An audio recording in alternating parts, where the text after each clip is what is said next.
ஏஜேடி ஜான்சிங் எந்த துறையை சேர்ந்தவர்? இவர் வனவிலங்கு உயிரியலாளர். இவர் ரீசெண்டாக இறந்துட்டார்.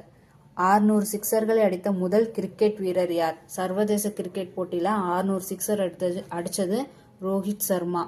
நோட்டாவை அதிகமாக பெற்ற மாநிலம் எதுனா? இந்தூர். தமிழ்நாட்டில் ஸ்ரீபெரும்புத்தூர்.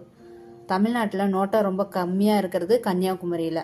ஃபஸ்ட்டு நோட்டா 2014 இன்ட்ரடியூஸ் பண்ணியிருக்காங்க. கார்டி சுக்துப் தீவு எங்கே இருக்குது? கார்டி சுக்துப் தீவு பனாமாவில் இருக்குது.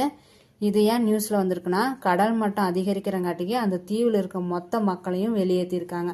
இந்த மாதிரி வெளியேற்றுற முதல் நாடு இந்த கார்டி சுக்துப் தீவு தான். மினிட்மெட் 3 ஏவுகணை எந்த நாடு சோதனை நடத்தியிருக்குதுன்னா அமெரிக்கா தான். இது கண்டம் விட்டு கண்டம் போகும். நாகி அண்ட் நக்தி அப்படின்ற 2 பறவைகள் சரணாலயத்தை தான் ராம்சர் தளத்தில்